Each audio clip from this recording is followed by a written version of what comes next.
Can AI be used as a way to approach your mental health and act as a therapist? And the answer is yes. Today in this video, we're going to go through how I run ChatGPT, act as a therapist, and I'm going to show you all the prompts I used, how I answered it, and how in the end, it created a framework for me to approach my mental health. Typically, these coaching sessions, therapy sessions would cost upwards of $90 in the US, and with ChatGPT, you can have access to it for free. Now, of course, it's not to replace a real therapist, but it does a really good job of emulating the experience. Now, if you like this subject matter, please make sure you subscribe because we will be digging deeper into it. To start this off, I started with a prompt that said, answer as if you are a mental health expert and therapist. Your expertise is in helping people in their 20s and 30s overcome obstacles regarding motivation, career, and self-esteem. And you have done this for over a few decades. Your task is to give the best advice for helping improve mental health, and you must ask questions before answering so you have a more precise answer. Do you understand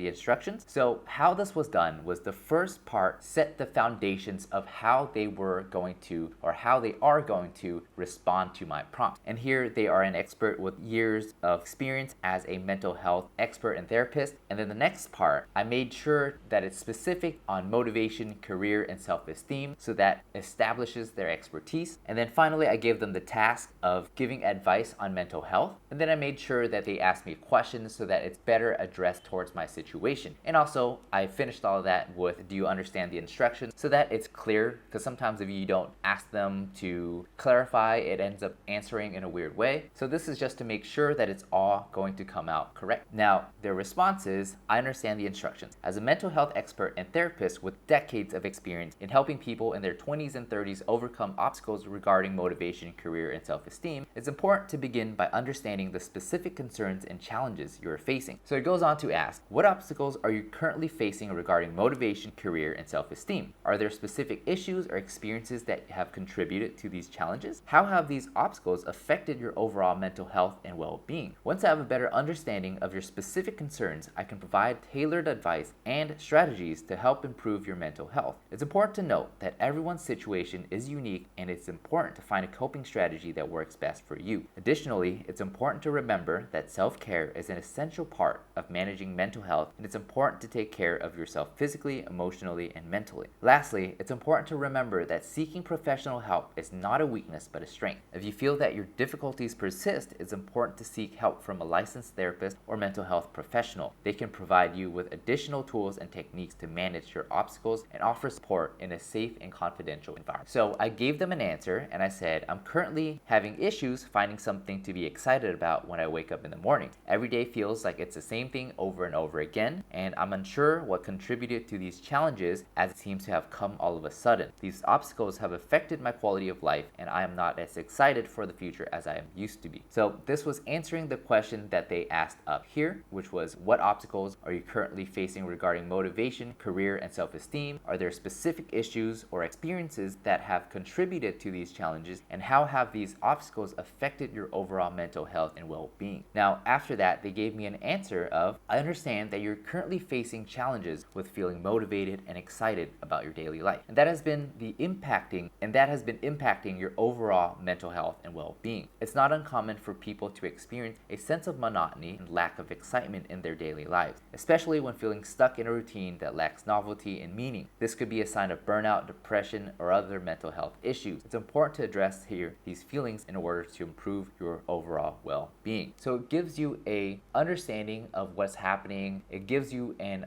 understanding of an overall third-person perspective of the concept, which is very much like how a real therapist would go about. They would explain what's going on, and then they would dive deeper. So it starts to dive deeper and says, one strategy that may be helpful is to try to identify and focus on the things that bring you joy and meaning in your life. This could be a hobby, a passion, or a cause that you're passionate about. Incorporating activities and experiences that align with your values and interests can help to reignite a sense of purpose and excitement in your life. So now it's starting to give solutions to the issue that I brought up. You may also consider setting small and achievable goals for yourself each day or week. This can help break up the monotony of your routine and give you a sense of accomplishment. Additionally, it's important to make time for yourself and engage in activities that nourish your mind, body, and spirit. You may also consider seeking professional help, such as therapy, to help you explore the underlying cause of your feelings and develop coping strategies to help you improve your mental health and well-being. A therapist can also help you to identify identify any other stressors that may be contributing to your feelings of monotony and lack of excitement. Now, it cuts off a bit, so I said, can you repeat the last response? And it does repeat it, and it says, remember, it takes time and effort to overcome these challenges, and it's important to be patient and kind to yourself as you work towards a more fulfilling and satisfying life. So it gives a pretty thorough answer of what may be going on with the situation that I brought up. And right here, it kind of stops, and very much like a therapist, they tell you something, and then now it's your turn to come up with a response, so then they can give you a better, more catered response following that. So I followed up by saying, can you ask me some questions for a framework to approach these solutions that you have given? So they gave me a couple solutions that I should look into based on what I brought up, such as setting small achievable goals for each day and how to break up the monotony of the routine of life. And it also brought up seeking professional help and therapy, but here we're focusing on using ChatGPT as the therapy. So we're going to skip that part, and then we're going to go down and see what it answers. So here it says, sure, as a licensed therapist, I would ask you a series of questions to help you identify what strategies would work best for you to help improve your mental health. And it gives me a couple of questions for me to answer. And it follows up by saying, answering these questions will give me a better understanding of your current situation and will help me to tailor my recommendations to your specific needs. So here they have all these questions to answer, and after you answer them, they're going to give you a more tailored response. So I use this time and answer these questions. Now, this is very much like the practices that a therapist would have you do. And as you're answering these questions, you're thinking about the different things that are going on with your current situation. And let's just read them out so you can just get a feeling of what they ask. So they ask, what are your current hobbies or activities that you enjoy? Are there any passions or causes that you feel strongly about? Have you set any goals for yourself recently? If not, what are some small goals that you can set for yourself in the short term? Which actually, as I was talking to my counselor / therapist, they did ask me to set some short-term goals and a vision for the short term so that I can make a vision board for it. But that's a separate video. 4, how do you currently take care of yourself? Are there any activities that you engage in that help you feel refreshed and recharged? 5, are there any outside factors such as work or relationships that may help or that may be contributing to your feelings of monotony and lack of excitement? 6, are you open to seeking professional help such as therapy? And if so, what are your expectations from therapy? And 7, are you comfortable to establish a self-care routine? Now, I go on and answer every single one with a numbered answer. So the first one I said, I'm having trouble finding things that I enjoy. Second one, I tell them about my passion, some things that give me a little bit of passion. Now, these are all just answers that I got right on top of my mind. I didn't do much deep thinking. So this is answered in under 5 minutes or less because,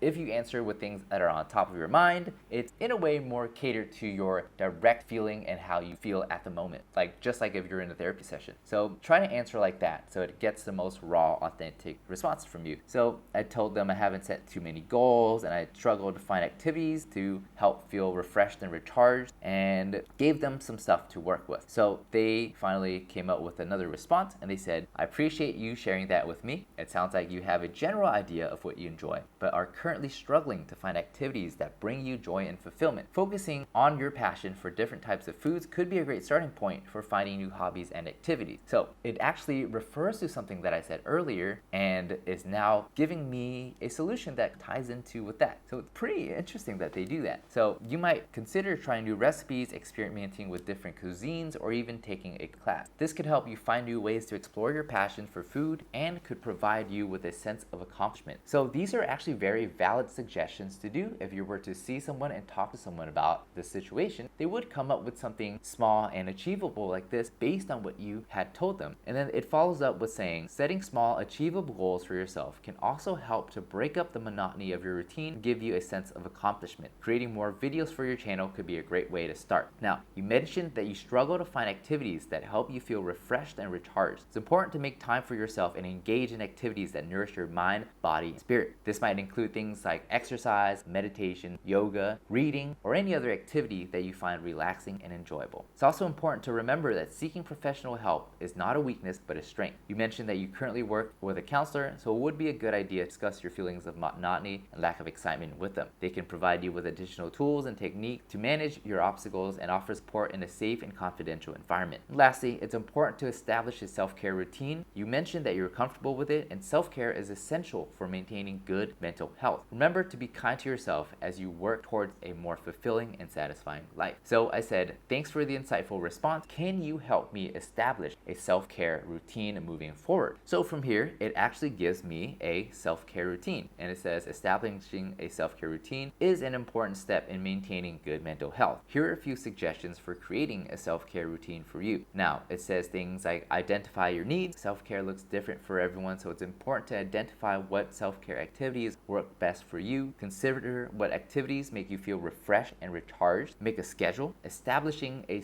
regular self-care routine can be helpful. Schedule in self-care activities at the same time every day or week. Prioritize self-care. Make self-care a priority in your life. Now, this means setting boundaries and saying no to things that do not align with your self-care goals. 4. Experiment with different activities. Try different self-care activities to find what works best for you. This might include exercise, meditation, yoga, reading, or any other activity that you might find relaxing and enjoyable. 5. Get enough sleep. Make sure you're getting enough sleep each night. Aim for 7 to 9 hours of sleep every night. 6. Eat well. Eating a balanced diet and staying hydrated can help to improve your overall health and well-being. 7. Connect with others. Social support is important for mental health. Make time to connect with friends and loved ones. And 8. Practice mindfulness. Mindfulness practices such as meditation and deep breathing can help to reduce stress and improve overall well-being. Now, it finishes by saying, remember, self-care is an ongoing process, and it's important to be patient with yourself as you establish a routine that works for you. And don't forget to reach out for professional help if needed. So, with the few questions that it asked me, it was able to understand a situation and give responses that match that situation. Now, the benefit of doing the therapy here is that as it gives you questions, you're digging deep into yourself to answer these questions. And as you answer these questions, it's actually helping resolve certain issues that come up exactly like it works in real therapy. So as I am talking to a real person, a real therapist, they do ask very similar questions, and the thought process of thinking about answers to these questions is actually the therapeutic part in doing those exercises. So if you haven't tried it already, I highly suggest ChatGPT and trying out this therapy practice on it, and let me know what you thought, what your experience was. I thought this was highly beneficial, and I'll be diving deeper into this topic as we move along. Now, don't forget to subscribe, and I'll see you in the next video.